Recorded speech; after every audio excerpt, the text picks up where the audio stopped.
Going to be working on something a little different. May not be as popular with everyone in terms of their needs, but I'm going to replace this Powr Trol shaft coming in here. So this one has completely broken off. A lot of times you'll just see a stub or something on them because the actual lever. So here I got a pretty good one. It's supposed to thread onto there. This has been broke, and so when I got it, it just had kind of a pipe stuck on it. So I like to replace that. I just might switch sides. Also, if not, I'll show you what needs to be done to do that, to move it to the right side. So I got a new shaft here. I pulled this out of an A that I've parted. If you guys are working on G's, there's actually quite a few parts that are interchangeable from an A to a B. Anyway, so here I've actually got the stub still on here from the old handle that I got to get off. But this shaft slides in here. Now to get this out, as I'll show you here, you got to take this top cover off. There's basically clamps that clamp this and hold it. You'll need to undo the bolts for those, and then you can drive it out. However, the kicker is you got to take this whole Powr Trol off, because in this shaft is a woodruff key, which I have in this little bag. That way I didn't lose it. So that's why, unfortunately, this whole thing has to come off. And then, put the new shaft in.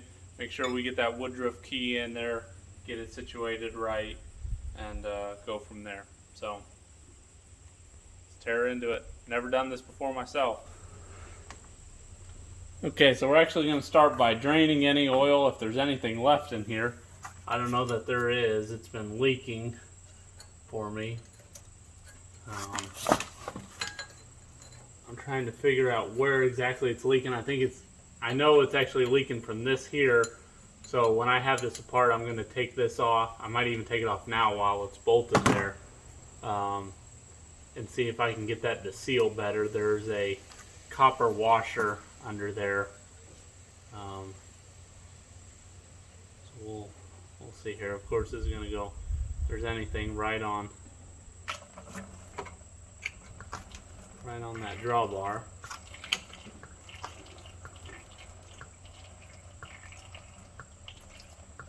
And we'll let this drain out.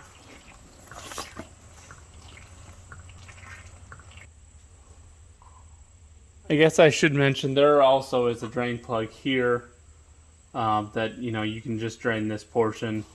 I went ahead and drained it down there so that when I drained it, or when I pulled this off, there hopefully wasn't too much or any residual fluid. I do expect some to be in here still, and some cavities or something when I do take that off. Okay, so here's where things get a little more interesting. This piece is pretty darn heavy. So John Deere was thoughtful enough, engineers. We'll give them a thumbs up. People like to rat on engineers. They put a stud in here so that this slides off, so you're not just supporting all the dead weight. It's really handy when you go to line it up and put it back on.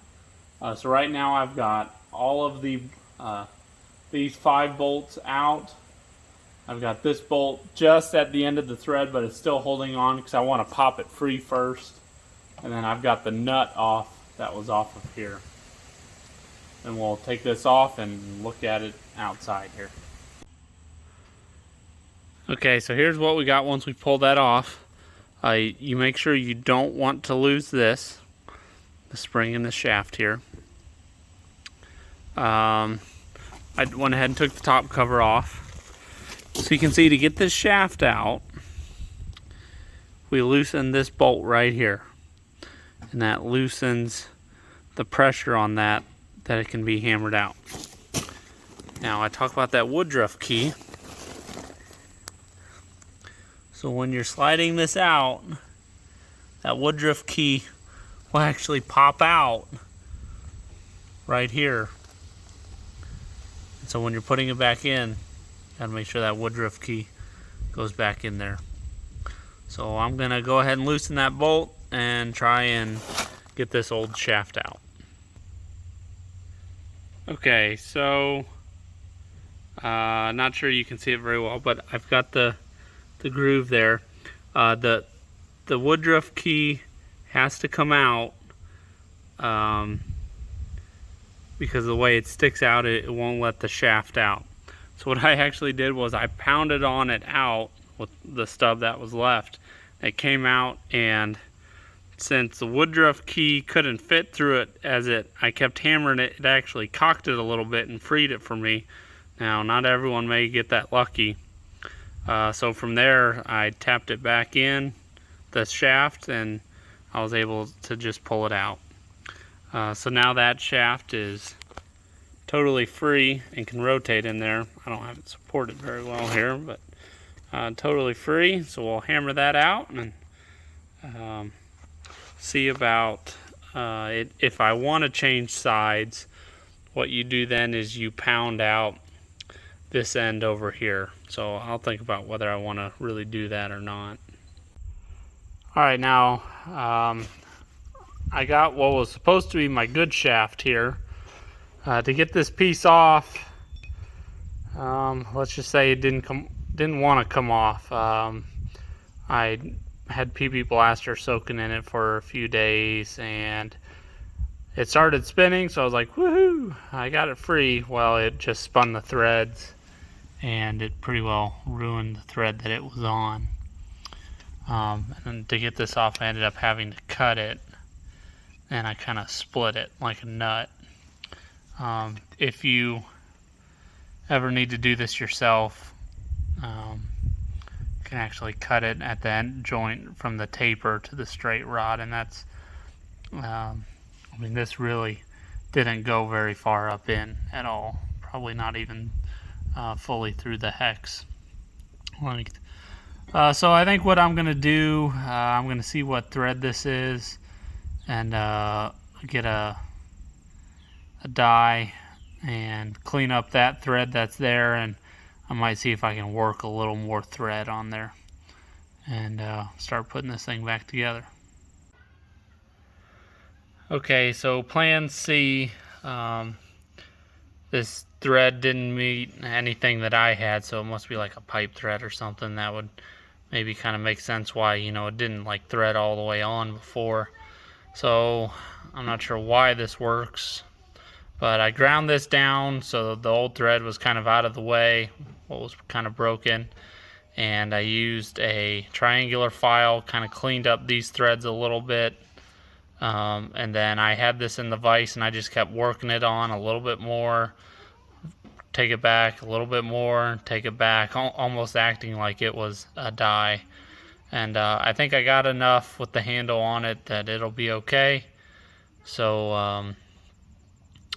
I'll slide this in here, get the woodruff key in, and go from there.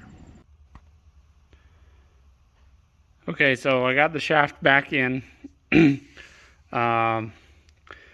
Went in okay until I got to here, and then I didn't realize there was some wiggle room excuse me, in this piece, and so when I was tapping it in, I had to make sure it was lined up with the hole on this side. I forget if I mentioned it in a previous snippet. So the reason I did not switch to a right side handle is because on this mechanism I could not do that, and I will show you why. So it comes down to the woodruff key. I went in here, right? So the slot on that bar is only right here. So if I were to drive it through from the other side, I would need access to put that key in here, and there's no access here to do that. So there's just, unless someone else has a solution, if they do, I will mention whose comment it is in the description of the video. But unless there is another solution, this mechanism cannot have a right side drive. So I'm going to tighten this bolt up here. We'll put the cover on and put this thing back on. After I got it all apart, I think I had an epiphany.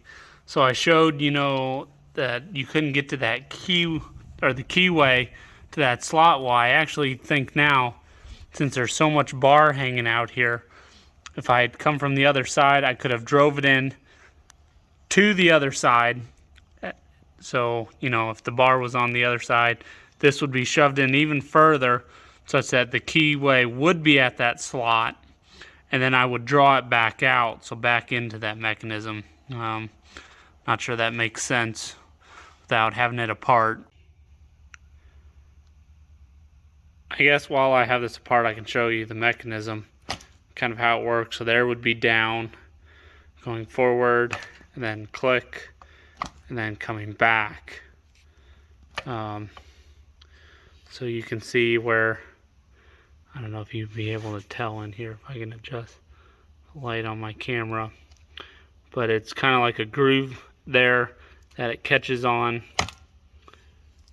and I'm not sure what it's catching on there, maybe there, versus it's rolling on this surface, so it's stopped there right here while you're forward, and once you pull back, you're still opening the hydraulics, but it's not locked into that full open. And then, so same thing, it's stopping once you're all the way down, and then back to neutral. So I went ahead and I'm reusing the gasket that I had.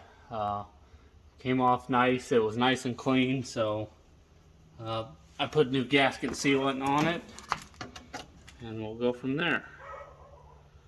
Make sure you got your spring on.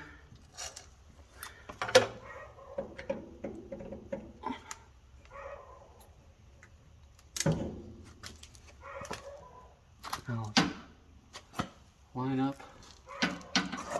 bolt.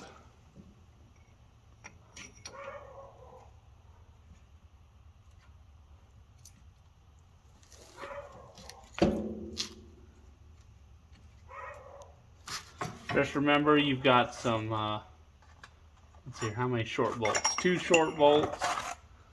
Short bolts should go here and here.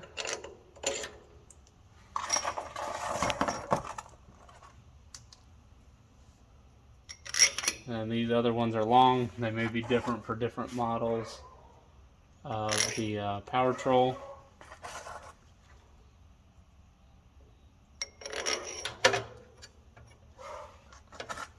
And of course the lock washer and nut. Alright everyone, so there you have it. There's one Powr Trol handle shaft replaced. A lot better than it was. At least it's something that I can put an original shaft on now. And yeah, I'll be glad to have this thing back and going again to putz around with before winter sets in here. So y'all have a good day.